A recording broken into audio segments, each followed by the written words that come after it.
Are you that person that's finally been wishing for that revamped iPad mini that Apple has seemed to completely forget about with its Pro and Air lineup? Yes!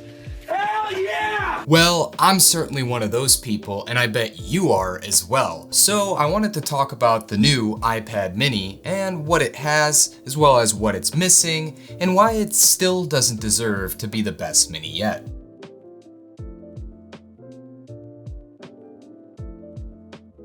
Hello guys, and welcome back to Tech Up. Ever since I got my hands on the first iPad mini when it came out in 2012, I remember how perfect it felt in my hands compared to the bigger iPad.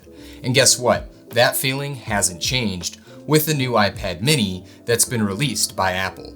I'm finally glad they went ahead and changed the design of it to what we've seen on the iPad Air and Pros for the last couple of years, but in a smaller form factor. So throughout this video, I wanted to break down all the features this thing packs, and at the same time what I truly think it's missing after using it here for a week, so Apple can go ahead and add and tweak things to make it better in the next generation.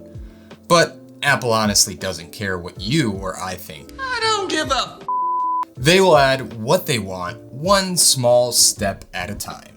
Anyways, let's forget about Apple and how they revamp their products and get into this review.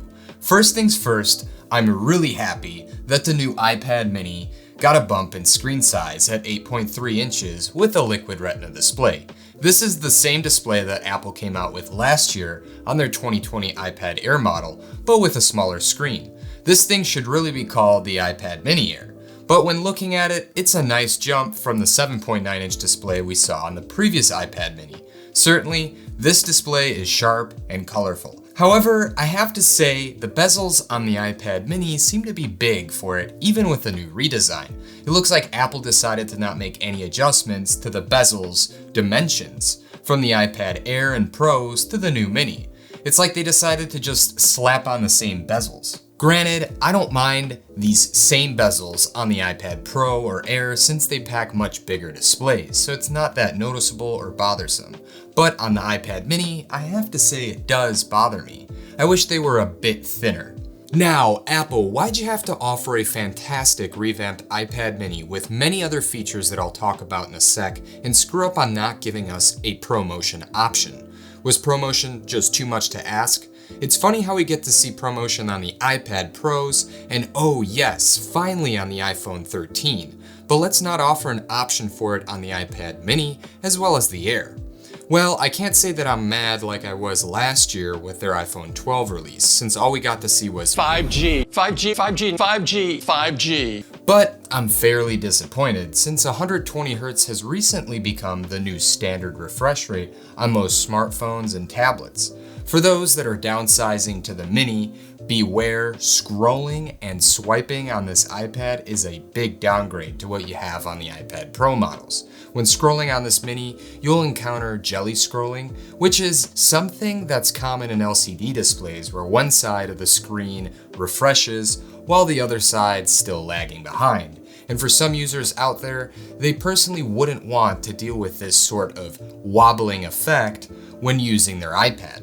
It will certainly feel different when you're using better screens that don't have this kind of flaw. So just be aware, 120Hz fans, that this refresh rate won't be refreshing. And considering I'm the type of person that enjoys using Safari and Google as well as reading off my Kindle app, you'll be upset just like me of not having that ProMotion smoothness and dealing with this sort of jelly scrolling effect. Oh well, let's cross our fingers and hope that Apple comes up with one next year that offers ProMotion and upgrades to a better screen. Now, besides the display, the other features that Apple decided to add to the mini, like a USB Type-C port that we've seen on the other iPads, is great. The landscape stereo speakers are fantastic.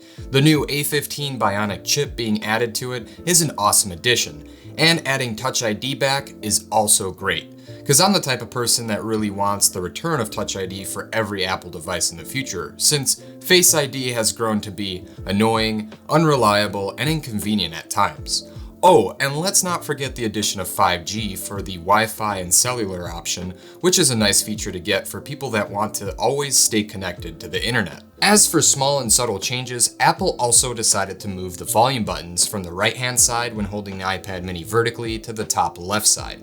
And honestly, I don't mind that change, since it may be a nicer spot for people to access them with their index and middle finger when holding it vertically. Furthermore, with this change, Apple has decided to make the top volume button in any landscape orientation as the volume up button. This is a neat change since other iPads don't have this type of orientation, considering the volume buttons are on the right-hand side when holding the iPad vertically. Not to mention, the inclusion of the Apple Pencil to the Mini is also a cool addition for artists or creators.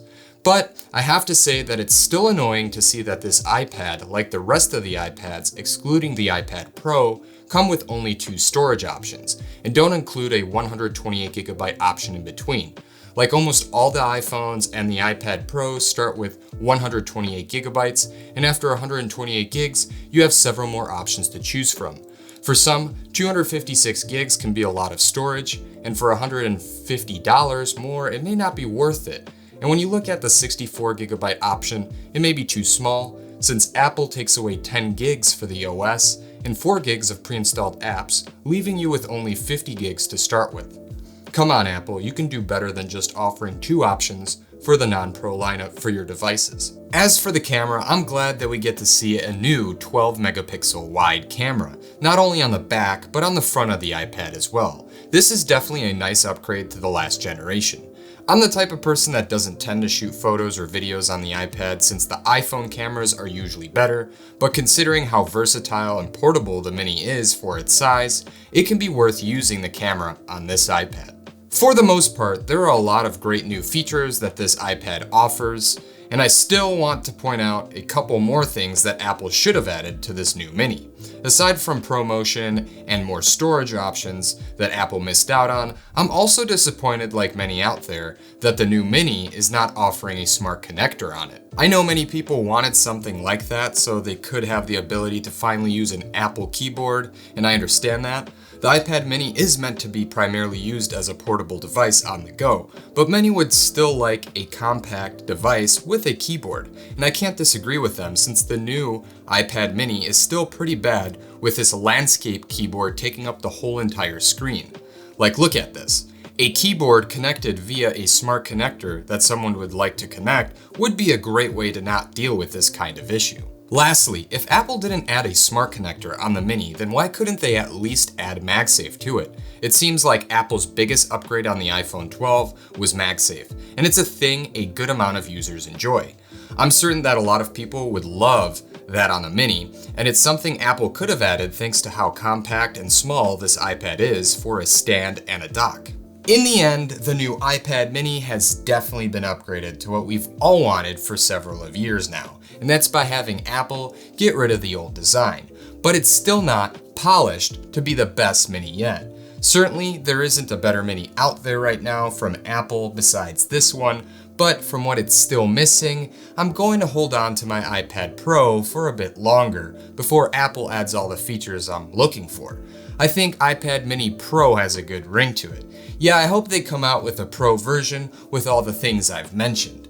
But overall, if you're someone that's looking for an iPad that gives you a smaller display and offers almost everything a bigger iPad offers for just the use of watching content or surfing the web on it, then this can be a great device if you're not too picky about the overall quality and use of the display as well as the things it's still missing.